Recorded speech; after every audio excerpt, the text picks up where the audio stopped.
Canada. Put on a suit, drink water, don't drink and drive. Hey, man, call your mother. It means nothing. It means nothing. Nah, they lying to you. It's about the money. Now you're more fluent.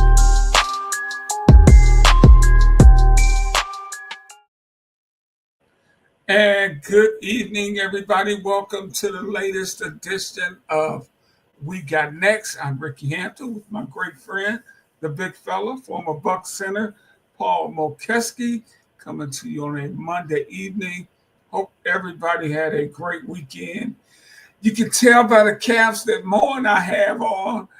We had a great weekend with 5 teams, although it was a little more exciting than what we wanted it to be. Let's find a way to win. Hopefully we'll get to talk a little football, man, as the NFL reached the halfway point before the show is out tonight. But Mo, man, it is so much going on in the National Basketball Association. The league is off to a terrific start. Look at what's happening in Cleveland. They have been red hot. A bunch of stuff to get to. But I want to start in the city of brotherly love, where tomorrow Joel Embiid will be making his debut for the Philadelphia 76ers after being injured and after being suspended for pushing a lowly, harmless reporter. The pen is mightier than the sword. He'll be back in the lineup tomorrow. The Sixers could surely use him because right now they're 2-7, sitting 13th in the conference. Only your beloved Milwaukee Bucks and Toronto Raptors are in worse shape. First of all, Mo, the thoughts on Embiid and the reporter. There is I think there is a somewhat, I don't want to say confrontational relationship between media and the guys they cover. But as a former beat writer, I mean, we want to know everything you guys are doing. But I know there's always a line that we can't go over. But there's also a line for the player to not be able to go over. Who went over what line in that situation? I think both went over the line. I think, you say adversarial. I mean, That's the word, adversarial. Yes. Yeah. I mean, reporters can be too, because guess what? When you have a negative story versus a positive story, the negative story makes the headlines, not the positive one. And it's always been that way, and it's always going to be that way. And as players, you need to realize that. But some reporters try to dig deep and find some kind of negative or some kind of, to get their story published and now get likes and hits and whatever. But also, I think the players today are more sensitive. They look at Instagram and they look at all this stuff, and they get all sensitive because someone says something. Listen, if you don't respect anybody that's saying stuff, then don't listen to them and don't let it affect you. So I think both went over the line. Here's the reporter went over the line because he started bringing Joel's family into this thing. He started to bring his brother into this and some other things. That's uncalled for. You don't do that. As a reporter, you don't do that. And as a player, though, that whatever they say, just when you go on the road, just like when you go on the road to Boston or whatever, and they yell all kinds of stuff at you, you can't react. And of course, you can never react physically and go at a fan or a reporter in the locker room. You can't touch people. That's the line. So they both went over the line. I think the reporter was digging in the wrong situation and talking about family. That's not right. And I think Joel reacted and let his emotions get away from him. And, it was originally reported as a punch, but it was a push, I guess. But either way, Joel's a big man. And if he pushes someone, they're going to feel it. So I think they're both went over the line. 5-game suspension. It cost Joel Embiid $1.1 million for one little show. Yeah, yeah. And Mo, as competitive as the East is going to be and the hole that they are in, not saying he'd be able to play because he says he's been hurt. This 2-7 star from Philly, they're already starting in a hole. And not having them makes them obviously a completely different team. Paul George has missed time for the Sixers. When both of those guys on the floor, along with Maxey, they're one of the best teams in the East. Maxey's out now. Maxey got hurt. Right. He hurt his hamstring. So they were hanging out without Joel Embiid, and George has he has time restraints on him. He couldn't play in the overtime the other night. But even with that going on, they were holding on. They were like 500, and then Maxey got hurt, and it's early, but they're along with the Bucks are in trouble, and sometimes it's hard to recuperate. But it's early. We got 82 games. That's all well and good, but making up 2-8, 2-7, that's tough to do. That means you gotta get healthy first. You gotta kind of get healthy and play. You're gonna play 500 for a while, and then at some time you're gonna have to make a 10 game winning streak or an 8-game winning streak to make up one. So they're in a hole early. And the games you lose in November are just as important as the games you lose in March, headed towards the playoffs. Yeah, if you're vying for playoff position, ranking, home court, and play-in, you want to stay out of the play-in situation. All these games add up, and I'm telling you, as a coach, I've been there before. And you know what coaches do? We're like, I don't know, we torture ourselves. So here's what we do. You can ask your son if he does this, Ricky. So we go before the season, and we look at our schedule, and we kind of pencil in. Okay, we're going to win this one, lose this one, win this one, then we're going to be 8-2, then we're going to be this, and we're going to go on a road. And we come up with like 58 wins. That's what we do. Yeah. And you hope that works out. And then at the end of the season, here's what we do. We torture ourselves, and we go back over the schedule. And, we shouldn't have lost this one. We shouldn't have lost that one. We shouldn't have lost this one. How did we lose that one? And after about 10 of those, you're like, that's why we're in the 7th position instead of the 3rd position. I'm telling you, it adds up. Yeah, absolutely. And back to the reporter, that there's no reason in the world for him to mention Joel Embiid's family. What? No. I mean, unless it's, someone's sick and you're wishing them well and you're hoping they're doing okay. And, but not, I think it was his brother that was in a car accident or something. And his brother, Arthur, and he has a son who's named after his brother. And he said that he'd be ashamed of you. Right, yeah. Yeah. You don't do that. Right. Why? Yeah, that's, but, and that's across the line. We all know that. But also, you can't put your hands on a reporter or anybody else. No doubt. And guess what? There's probably 30 cameras, 50 cameras in that locker room or wherever it was, because every phone has a camera. So you're going to get caught. And if you're in an arena, there's cameras all over the arena too. So that's right. Sure, what happened was the league took all the video, looked at it, talked to the people. That's what they do. They call the people involved, the 2 people involved, people around there, people that was in the room. Then they look at the footage, and that's how they came up with a 5-game suspension or $1.1 million. Million. Hey, welcome to all our friends out there from Sports Fluent, and we're in our studio. We're in our studio tonight, Ricky. We're together. It is too sharp. We're in the Bahamas. We're in our studio. Please send us your questions and comments. Steve got a couple of good ones. I'm going to hold on, Steve. He's got a great one about Giannis, because we definitely. Yeah, we're going into that. Don't worry, Steve. We're going to definitely get to the Bucks. Yeah.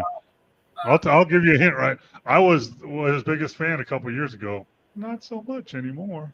But we'll talk later on that. Hey, Mo, do you see when you were in the league, when guys got the big money, what changes a player you see a player come in the league and all of a sudden he was hungry, he gets that check. Does it change guys? It doesn't change everybody, I know, but you've seen it. Sure, it changes some. It doesn't change others. Depends on what your personality is and what your character is. So, I've seen, guys like Sidney Moncrief or whatever get a nice contract. They're going to play the exact same way, just as hard, just try to do whatever it takes for the team to win. And I've seen many, many, many players that get that big bag and then they're going to rest or not play as hard or take more time off injured or have some load management maybe. And guess what, Ricky? I've also seen that in the coaching profession. I've seen coaches that, have worked hard to get where they get and they get a nice contract, get a great opportunity, and they become different people. I've seen it on both sides. Yeah. Hey, speaking of coaching, let's go to Milwaukee and talk about before we get to the floor, let's talk a little bit about the situation Doc Rivers is in with their terrible start. If there's one team worse than the Sixers, it's been the Bucks. We're off to a 2-8 start. People are already rumbling and making noise about Doc Rivers. Darvin Ham, the former Lakers coach, is on the is on the bench as an assistant. And I'm reading all these stories about people saying maybe Darvin should take the team over. Or get rid of them, one or the other, right? I mean, let's rewind a little bit. They fired him in L.A., right? Because the players weren't listening to him. LeBron wasn't listening to him. They lost the locker room. Why would you let him take over a team that's in a mess right now? That makes no sense to me. I would question, if you never know what the truth is, but if he's going behind Doc's back, talking to players, saying this or that, then Doc has to get rid of him. He has to confront that and get rid of him because they're having a tough enough time. It's hard enough to win in the NBA if your players aren't on the team on the same pulling out the same way on the rope. Also with your coaching staff, you can't have video people, assistant coaches. Talk. These guys are all they're in the locker room, they're in the weight room, they're in the video room, they're on the practice floor, they're on the airplane, they're in the hotels on the road. Guys talk. Players talk to coaches, talk to video guys all the time. And when it starts having a rumbling like that, in my opinion, you got to cut it out right away. You got to get rid of whoever's doing it, whether it's a player or a coach or both, and then start over and make a statement. Because, hearing Giannis say that, we need an identity, that's ridiculous to me. I mean, and plus you're the captain of the team. You're making $8 zillion. You should have a say and you should start standing up for that. And then, saying we need to play hard or stuff like that. That's really tough. You know what? When you're winning, everybody's happy. Players aren't playing, but we're winning and we're all happy. And then when you lose and you struggle, that's when, like in life, when you struggle in life, you find out who your real friends are because all the other people jump out of your life and your real friends stay with you no matter what the situation. It's the same for a sports franchise. And we used to say it all the time. I mean, I've been on teams that had a bad start. No reporters are around and, nobody cares really. And then you go on a roll and you're making a run into playoffs and everybody's around. And we're like, hey, you weren't on this boat before. Don't jump on it now. You weren't on this train before. Don't jump on the train now. But my Bucks are in a tough situation. Middleton's injured, but that's like 10% of the problem. The problem is Lillard playing with Giannis. Giannis, has been known. He really doesn't help other players win, right? He's averaging like 30 points and he has like 12 rebounds a game and 10 assists, or 7 assists, whatever, and he's having a great season. But he's not really helping anybody, kicking it to anybody, making anybody better. And I'm kind of thinking the same with Lillard now. And so, it's just at some point, You're either going to pull the plug on the coach, that's Doc Rivers, and you're going to pay him $35 million for the rest of his contract, and you're probably still paying Budenholzer. So or you're going to do that, or you're going to make a trade, and it's got to be somebody big. It's got to be a Lillard. It's got to be a Giannis. At my point, because everybody says, well, get rid of Lopez. He's not playing good. Get Portis.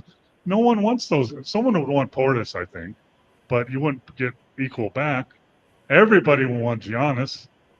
So get a couple good players and a couple first-round picks and see where you're at if you're going to make that move around Christmas time. But you said it to me. We were talking off the air the other day when he was talking about, well, we don't have identity. You had an identity when you won the championship. You know what your identity needs to be? We play together. We play smart. We play defense. We play tough, and we help each other. That's your identity. How hard is that? I mean, come on, man. What identity do you want? Tell me an identity. Ricky, give me an identity of a team. I mean, they're Cowboys. They're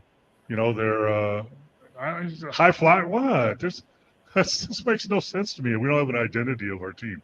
That's like when teams struggle. I've told you this before, and I've talked to players, and always well, coach, a lot of these guys don't know their roles, man. They just don't know their roles. And, and I have a whole thing I could go into, but in the very end, the bottom line is, yes, they do. They know their roles. They don't accept them.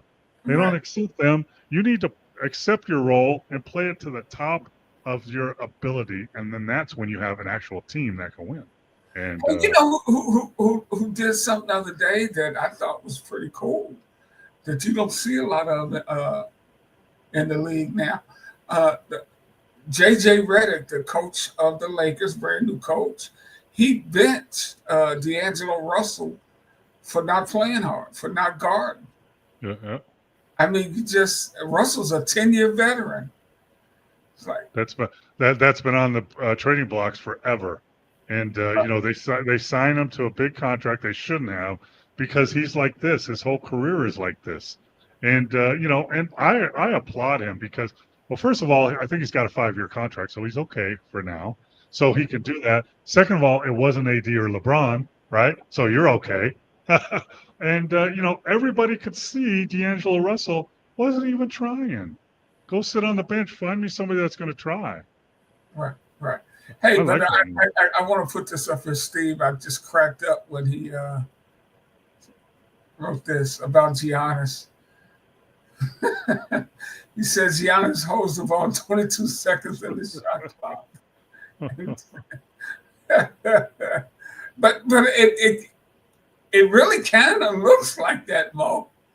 Well, here's what drove me crazy, and it still does, and it did even when they won the championship because they'd fall back in this habit, but they had Holiday to stop them.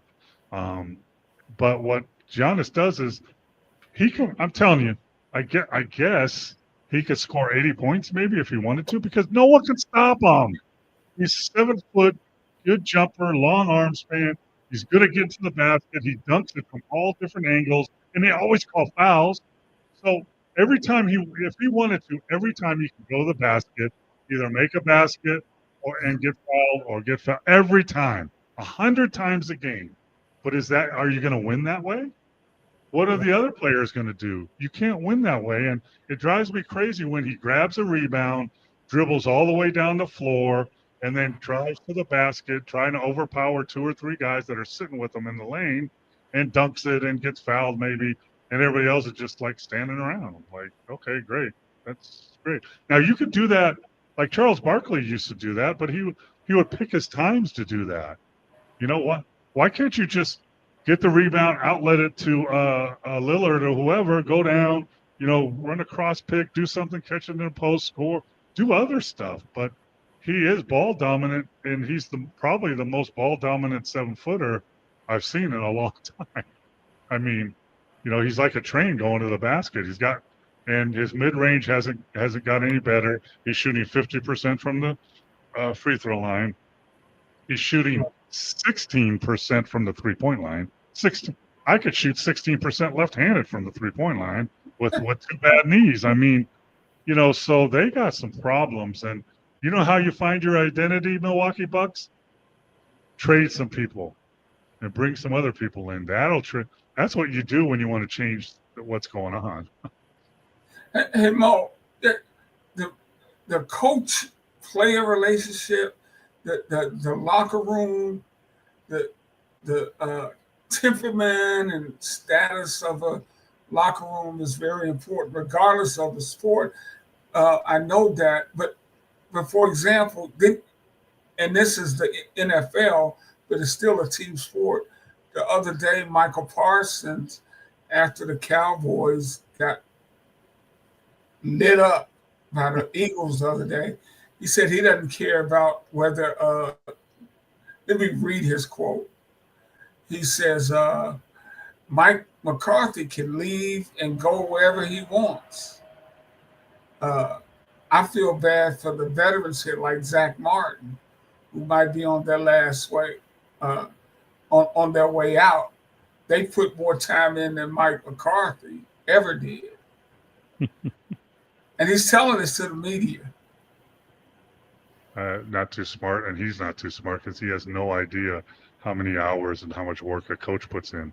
He's clueless. He's a really good football player, but he's clueless. And, I've been on both sides. I was an NBA player for 12 years, and I coached for 20. And coaches put in way, way, way more time than players. Yeah. I mean, before practice, making a practice plan, watching video, scouting the other team, running practice, after practice, get ready for the next game, have a meeting, seeing if we're going to trade anybody, bring somebody in, who we playing, who we starting, what rotations work. Okay, we leave the office at 11 p.m. at night when the players left at 2 o'clock in the afternoon after practice. Come on, man. That's just that statement is so stupid in so many ways. Number one, it's not right. Number two, you don't say it in your locker room with the media there. And number three, now what do you do now? What do you do? What does Mike McCarthy do tomorrow in practice? What does he do? Well, you said they talked it out today. I mean, Yeah, that's what they always say. Yeah. That's what they always say. Right. Yeah, we Right. talked about that's bull crap. That's like, hey, we had a team meeting and everything's great now. That's BS. That's not right. You can't tell me that some players in that locker room going, damn right, Parsons, you're right about that. And other players are going, you're stupid, man. Our coach works his butt off. So now guess what? Your locker room is divided. You just divided your locker room right there. And now, I mean, what is a head coach when he goes into that team meeting with all 80 or 90 or whatever guys in that room? You see it on TV, right? That big video room. And he's in front of all these guys and they're all up there. What does he say? What are his first words out of his mouth? Is that the difference in pro sports and college sports, Mo? A little bit. No, I mean, pro and college is the difference between controlling a team and not. But the team makeup and the team attitude is the same. If a Kansas player, after they beat North Carolina the other night, was being interviewed and said, you know what, our coaches don't work very hard. We work harder than them. I feel good that we won. And by the way, I should play more and get more shots. What do you think happens? I mean, the coach has to address that in the room the next day. Now, college, you can address it a little harder, but in the pros, McCarthy had to come into that meeting room with 100 people and their coaches and players. And I mean, I guess, hey, listen, guys, things were said yesterday after the game. It was heated. It was emotional. We talked it out and everything's okay. Let's go win next week. Yeah, that's all great to say, but that's not really what's going to happen. Yeah. And the Cowboys are going nowhere. And Michael Parsons knows there's a very good chance McCarthy won't be there next year. Yep. So and he knows he has to play him. So he's not going to lose any sleep there. He knows he has to play him. He knows he's not coming back. I heard they're going after Deion Sanders. I think that would be interesting. Wow, really? And Tank to get his son as quarterback.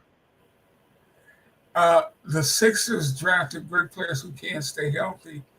the process was doomed to fail because of that. But more, I see more guys injured in today's game than ever during your era. And they have all the technology in the world, the advancement of all the medicines and sports technology. Chet Holmgren's out for 8 to 10 weeks now. I want to get your what do you think that impact's going to be on the team? But to Wood Age's point, any thoughts on that? Well, I mean, you do your best in the draft room. In the draft room, when you're getting ready to draft someone, especially in the first round, you've talked to their high school coaches, their AAU coaches, their friends, their family, their agent, their college coach, their roommates. You have every doctor's report. You literally have X-rays up on the wall of every player. You have medical reports. You have all this information, and sometimes you can't predict who's going to get hurt. In Embiid's situation, you could, though, because he was hurt every time. He was at Kansas. He hardly played because he was hurt all the time. He was drafted when he hadn't played for months because of a bad back. So, my opinion is he's going to be hurt. But then you got to weigh it. Is it worth it? I mean, he's MVP. Does he give it the best chance to win? But, predicting who's going to get hurt and not, especially in today's game, I mean, Holmgren, he's got to eat a damn cheeseburger, man. He fell on his hip. There's no muscle or fat there. He just fell on his bone. He fell literally on his hip bone, and he fractured it, unfortunately. But he also hurt his foot a couple of years ago. So, he's frail. But you know what? When they drafted him, they looked at his skill level. He hadn't been hurt in college really, and he could play and he could do all this. And they did all the doctor's report, all the X-rays. They had all their doctors look at him. He's passed all those, but look at him. He's frail. Just look at him.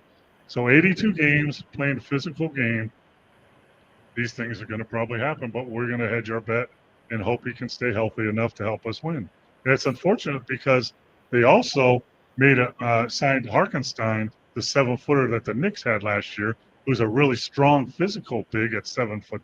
And they would have made a great matchup, but he hasn't even played yet because he's hurt. He hasn't played a game yet. So now both their bigs are out. Right. And the same boat they were last year. And, Homer missed his entire rookie year. The entire year. I think it was an ACL. And, think about this, Mo. The season just started. Zion Williamson is out indefinitely. Yep. Maybe forever. I mean, it's crazy, right? Anthony Davis got poked in the eye last night. Just go through the list of everybody's hurt. Middleton in Milwaukee, he had double ankle surgery this summer. Embiid is messed. So many of these guys, it's the biggest ability in the NBA is availability. You can have the best roster in the world, but if they don't play, you got nothing. So, and someone brought this up the other day or a couple of days ago. Maybe it's because of the shortened training camp they have. They don't do 2 days anymore, really. They only have training camp for like 10 days. We used to have it for 3 weeks. Get your body ready, get accustomed, and they're out playing games after 4 days. They're playing exhibition games. So that might have to do something with it, but I don't know if I'm these guys are superb athletes. And if I'm an owner or I'm a fan or I'm a gambling man, I am afraid. Hey, these guys are hurt all the time. I don't know who's going to play tonight. Who knows? Hey, Wood State Zion just wants to be out of New Orleans. Oh, he's asking, is he out? Is he pretending to be anything, I guess? Well, guess what? No one's going to take you if you're injured. So if you want to be out, you're doing the wrong thing. You're doing the wrong thing.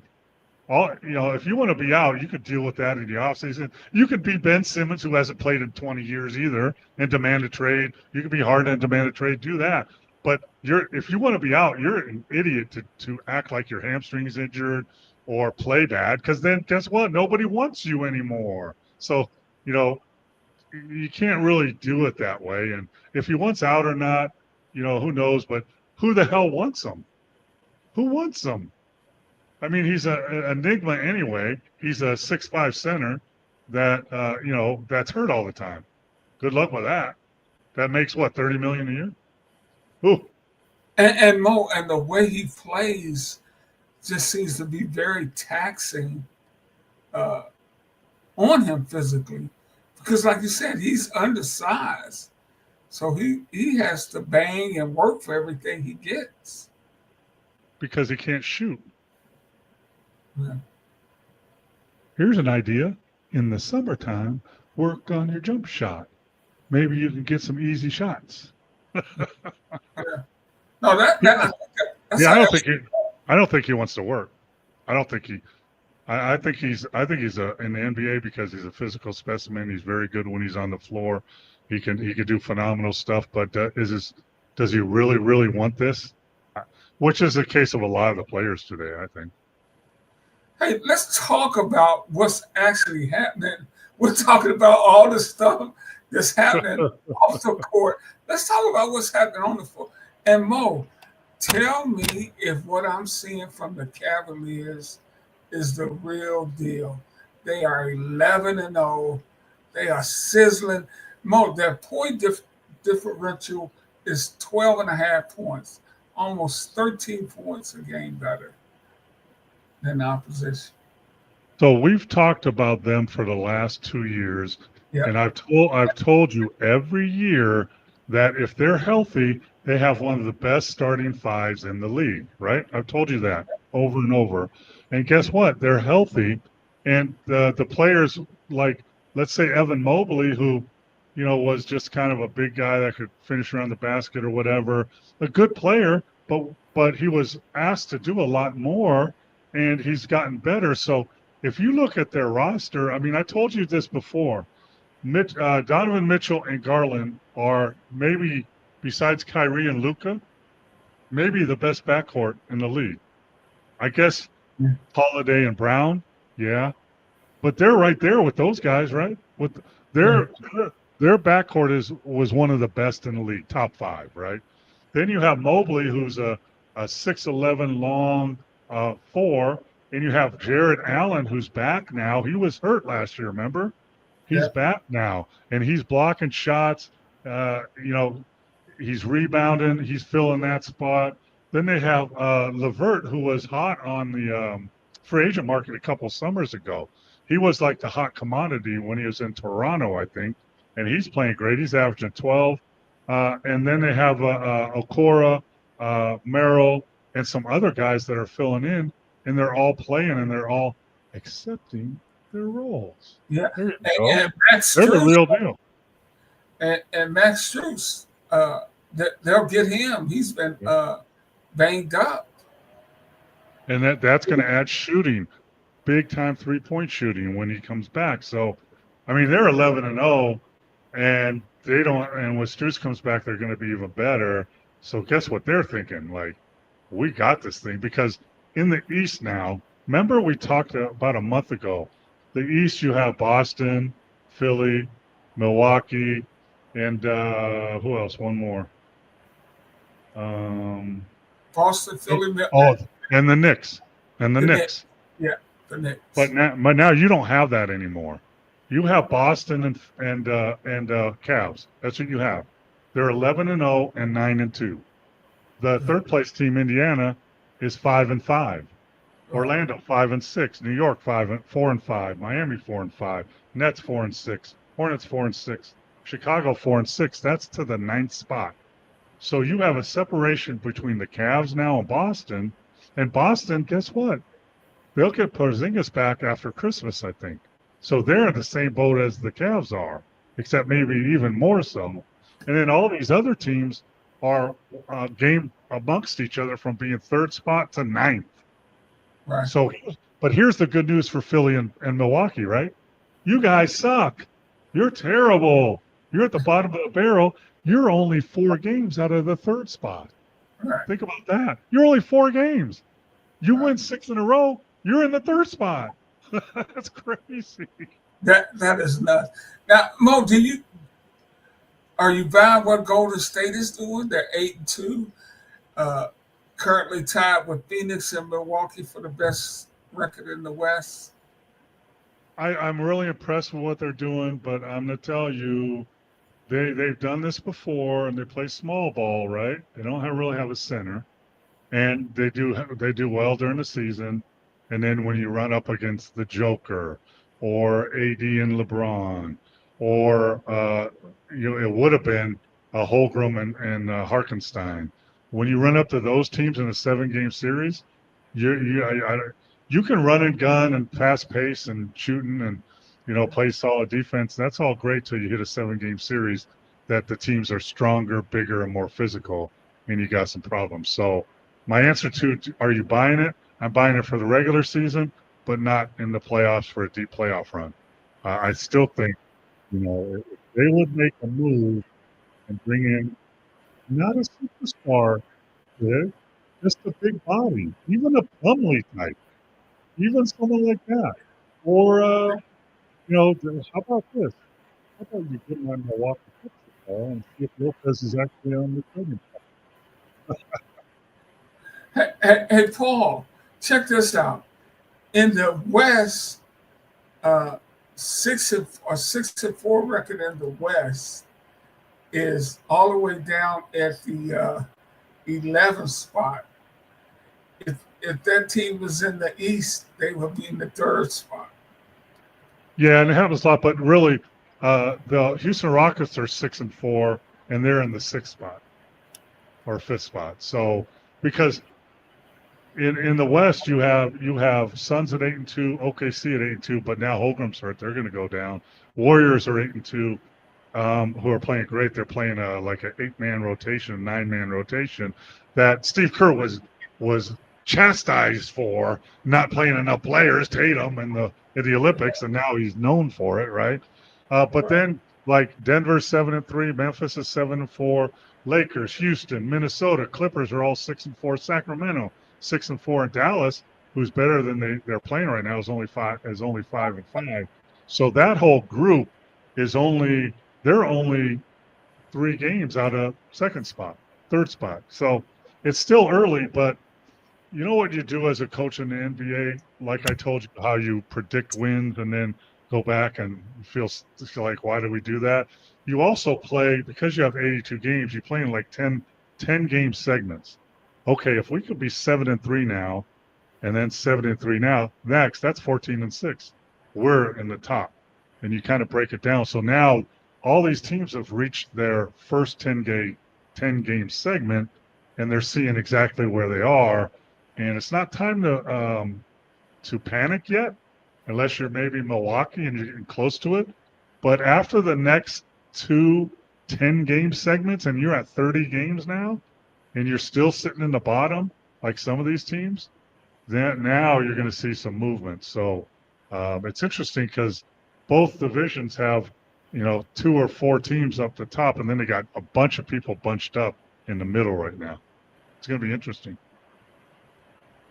Hey, and Mo, and not only does Joel make his debut tomorrow, the second year of the NBA Cup tournament stars play tomorrow. And it seems like this year they're not building up the start of it as much as they did last year. But it turned out to be a fun little deal. Yeah, I mean, last year it was brand new. Europeans do this all the time. In the European high-level leagues, they have like 2 or 3 cups during the season before they have the championship cup. So it was a new thing. Adam Silver brought it in. So they really, really pushed it hard. The different floors and, all this and playing on Tuesday night. And I like that. And who's more interested in it now that wasn't before? The players. The players want to come to Vegas, because the Final Four is here in Vegas. Not only do the teams, I think each player gets $500,000 if they win it. And that's big money for, the 10th, 11th, and 12th guys for sure. And the other guys want to win for them. But everybody wants to kind of come to Vegas for a weekend, And Yeah. it's they're pushing it right here in Vegas because there are ticket sales. But I like it. I think it worked well last year. I think it's going to pick up momentum with the players and the coaches.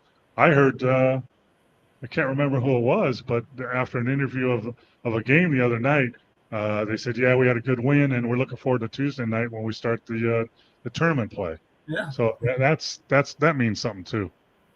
And Steve just mentioned we talking about injured guys. Kevin Durant is down. It's just the craziest thing, man. Yeah, and it's really sad because I think Phoenix is they're 8-2. They're at the top. But guess what? They had Booker, KD, and Beal playing at the same time. They did.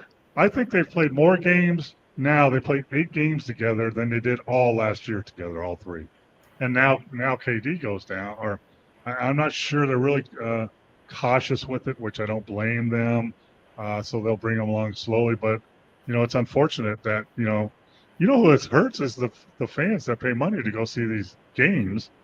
And 2 or 3 stars aren't playing. Pay a lot of money to see these games, man.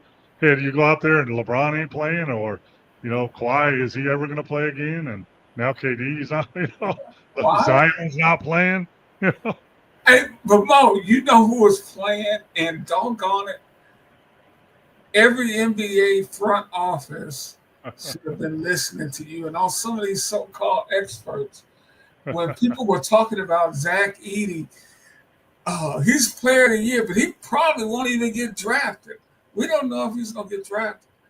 And he did. Mo, he's averaging 11 points, shooting 65%, and almost 7 rebounds a game in 20 minutes of play.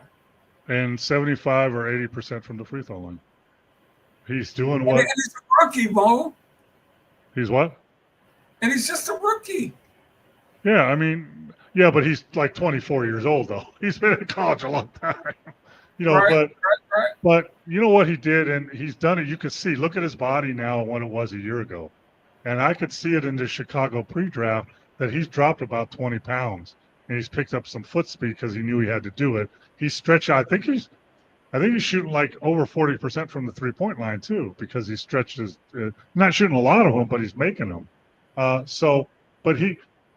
he's 7'4", long, great hands, finish around the basket. He's dunking on people. He can block shots, sets great picks, rolls to the basket, great passer. Hello, how can you not want him on your team? And he was not drafted 2 years ago. They didn't draft him. He was in the draft, and no one drafted him. So we went back to school. I think he's a second-round pick this year? He was, I think Memphis took him in the first, late in the first. I'll look that up. Yeah. So, finally, I've been telling people that for 2 years. I mean. He really did, Bo. Yeah, and he knows how to play. You know what else he is? He's got a little mean streak in him, too. He's got a little mean streak in him, Yeah. And other than Holcomb has a mean streak in him, but he weighs $180. He weighs like one of my legs. Edie's weighing about 280. He can back that mean streak up. And I'm reading here, some people are calling him an early favorite to win the Rookie of the Year award. I believe that because the French kids that were drafted 1-2, they're struggling a little bit. And a quote from one of them last week was, "Wow, when I played in France, I was the most athletic guy. Now everybody's as athletic as I am." So they're getting a rude awakening. Edey doesn't care. Edey's going to play his game, and he's going to be solid. He's not going to be up and down with his numbers, and he might even score more and might rebound. He might end up 14, 15 points a game and 8 boards, The Grizzlies took him at number 9. Oh, did they really? Good for them. Good. Yeah. I'm checking to make sure that's right. Yep. That's good. Yeah, I am so happy for that dude, man. Because like you said, he he plays hard too. I got a chance to see him play against Michigan last year. I'm like, this dude. You know what it is, Mo? Sometimes you get a chip on your shoulder. I'm gonna show these guys I can do this. You've That's had a what chip, when you're 7 foot or 7'4", you've had a chip on your shoulder for a long time. When they made fun of you in grade school, when they laughed at you in high school, absolutely, I know what he's feeling. Shoot, we gotta see him. I'll be interested to see when they match up with Denver, and he gets an introduction to the Joker. Because Mo, the Joker is playing lights out basketball. yeah, I mean, he does everything, and they've been banged up too. I think Murray's out. I think one of their other players is out. So, he's been carrying that team. But, I mean, he's averaging. He's averaging 29, almost 30 points a game, almost 14 rebounds a game, and almost 12 assists a game. I mean, that's crazy. That is almost the GOAT type numbers. And you know who the GOAT is? It's Wilt Chamberlain. It's not Michael Jordan. It's not Kobe Bryant. It's the Wilt Chamberlain who averaged those kind of numbers 2 seasons in a row. So come on, man. But the Joker, I mean, slow, can't jump. He just knows how to play the game. And Zach Edey is going to be able to bang with him a little bit, but Joker can take him to the bank because he's got so many fakes and all kinds of stuff. So, but it'll be a fun matchup to watch. Hey Paul, when the Joker came into the league, it took him a minute to figure out how he needed to play. Yeah, and he didn't tear the league up when he came into the league. Most people don't, right? Most people don't. I mean, Dirk Nowitzki didn't. Most people don't. And you have to learn, and you got to feel, especially European players, right? Yao Ming struggled his first couple seasons. So first of all, you got to figure out the travel, living in a new country. Then you got to figure out the speed of the game, the strength of the game, 82-game season. You're flying everywhere. It's a different animal. And, he wasn't in shape either. He thought he was in shape. A lot of players, when you go from high school to college, high school players think they're in shape till they get to college and they go, wow, I'm not in shape. Same thing happens when you go from college to the pros. You think you're in shape. You're not in shape. And then you finally learn how to get in shape, what in shape really means. And that's what he's learned over the years. That's what Luka's learning. And sometimes it takes big guys longer too. So, Dirk Nowitzki, they laughed at him. Ricky, they laughed at him. His rookie and second year, they laughed at him, and they laughed at the Mavericks for taking him. And it took him a while. And the Joker took less time, and he's one of the best players in the world. Hey, Paul, you mentioned something earlier about training camps and how maybe the lack of training camp today could be contributing to some of the injuries we see. So when you guys you went for 3 weeks. Did you have times you had to make? I guess it's probably different. I'm sure it's different for every coach. But what are some of the basic concepts that you guys did that you don't think these guys are doing? Well, we went 2-a-days for usually about 2 weeks. Then we started playing exhibition games and backing off to one practice a day in exhibition games. You are not legally allowed to practice twice a day now. They can't. They can have a regular practice. That means contact drills, scrimmaging, and then the next practice is shooting non-contact stuff. So that's not a real practice. It's skill work and going through schemes and defensive rotations and pick and roll coverages and all that stuff. But when I played, we had 2 weeks of 2-a-days. We practiced full 2 hours every practice with film sessions in between twice a day, live scrimmage, live contact drills in half court. That's what we went through. Now you had crazier guys like, Pat Riley, who He went 3 weeks into preseason games, still practicing. He would have a full 2-hour practice and then play a preseason exhibition game that night. And players hated it, but they were in shape.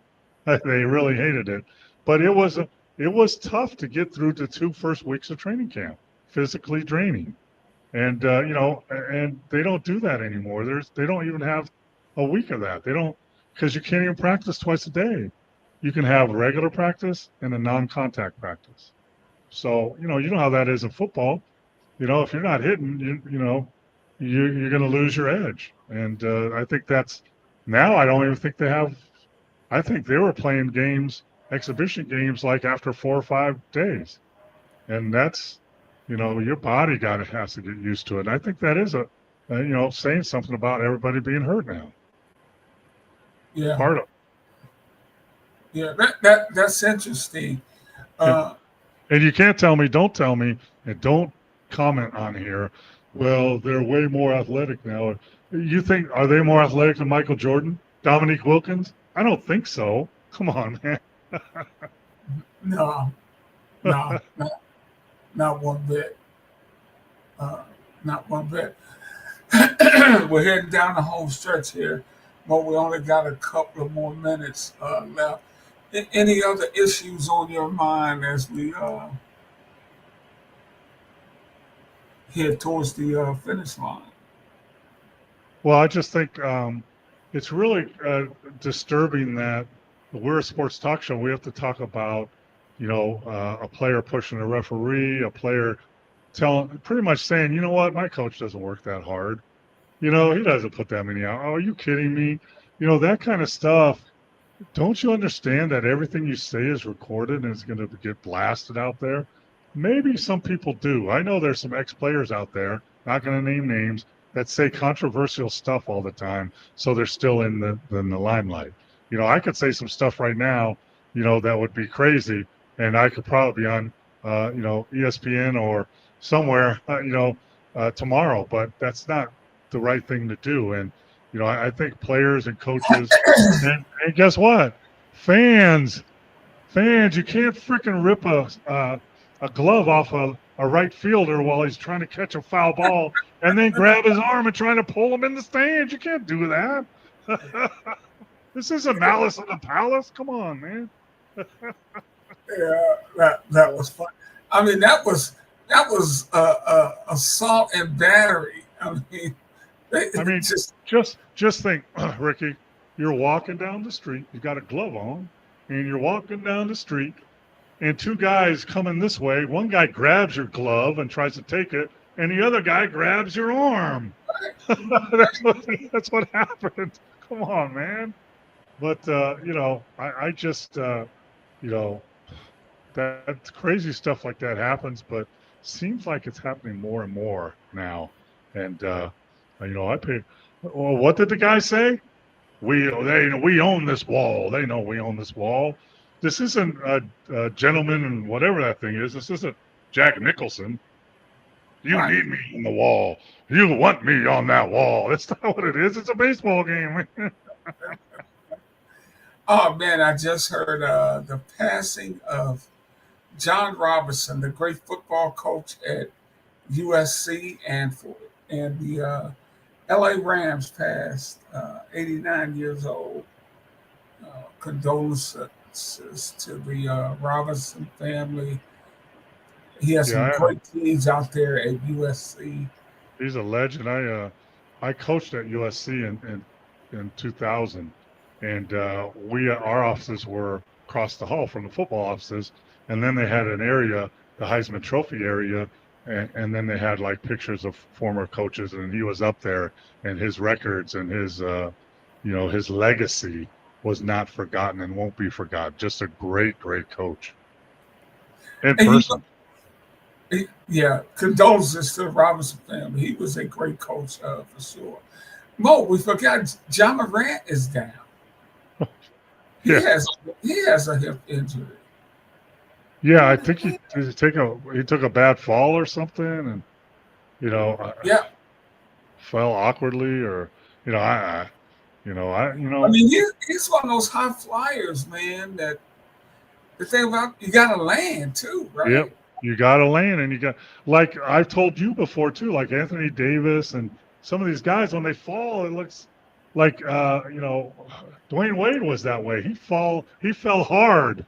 You got to learn how to fall the right way and roll with it, and you got to learn how to fall, because you're right. You could jump as high as you want, but you got to come down, and it's they've changed the rules in basketball now that. And when you go up for a jump shot, if someone puts their foot underneath when you land, that's a flagrant foul. So they've addressed that. But you got to learn how to fall, man. Steve Shaw, Aaron Rodgers said hello to me and you, Mo. Oh yeah. Boy, that thing has not gone well for him in New York. Hey, No. couple of minutes left. I think we got all our NBA stuff in. Your thoughts on this weekend? My Lions won just a ridiculous game. They should have gotten blown out, but Mo used to talk about this. They were losing all these close games. Now they're winning games like they got over the hump. Yeah, and losing is a habit and winning is a habit, and it's an attitude too. You talk about the identity of a team, right? The identity of a team is we're going to play hard, we're going to kick your butt, we're going to find a way to win no matter what. It's okay to win ugly. It's not a beauty contest. You could do everything wrong and do the right things and grit it out. And it's a classic example of the Chiefs game with Denver yesterday, right? So Denver had a field goal to win it, a short field goal. And if you look at the left guy on the line there, he didn't have the right stance. He was standing up, and the guy just pushed him over and went and blocked that's discipline, and that's doing the little things to the end, because you never know what might happen. And it's funny that, when you're good, you kind of make your own luck, right? And that seems to happen. So, teams that are used to losing are like, here we are again. The team made a run, and they're getting ready. And just like happened last week, it's going to happen again. And the teams that win all the time are like, okay, this is the point where we got to really tighten up. And we did this last week, and we won the game like we always do, and we're going to do it again. It's a different attitude. Mo, that applies across sports. Oh, absolutely. No question. I mean, you could tell, like, when I was coaching the G League or wherever, anywhere, NBA, college, in a timeout, when you're looking at the players and they're sitting down looking at you, you can tell who wants to play, who doesn't want to play, who thinks they're going to lose or not, who's not looking you in the eye when you're talking. I used to, when players would kind of fade away a little bit, I would start talking a little softer and just kind of talk like this, because then they would lean in and kind of look at me like, what's coach saying? Because you can tell, when they're not, and that's a mentality, and it's, it's not specifically measurable, but you can feel it. You can feel it absolutely in all sports. Hey, Mo, we got to get out of here. I want to thank everybody for tuning in. We'll be back next Monday. Be sure to subscribe to us. Go to Sports Fluent at YouTube. You see it scrolling across the bottom of the page there. Sports Fluent at YouTube. And so you can check out all our shows. Mo, always a pleasure, brother. Good catching up. Love you, brother. Yep. And we'll be back next Monday. Before we go, thank you to all the veterans out there for making all the sacrifices and all the sacrifices. Thank you, all the veterans out there. Absolutely. My father was a veteran, served 4 years, and today would be his heavenly birthday. So thank you, everybody. That's good. Both my parents were in the forces too, and they're up there looking at us, Ricky. They're proud of it. All right, brother. Take care. See you next week. Oh, Canada. Put on a suit, drink water. Don't drink and drive. Hey, man, call your mother.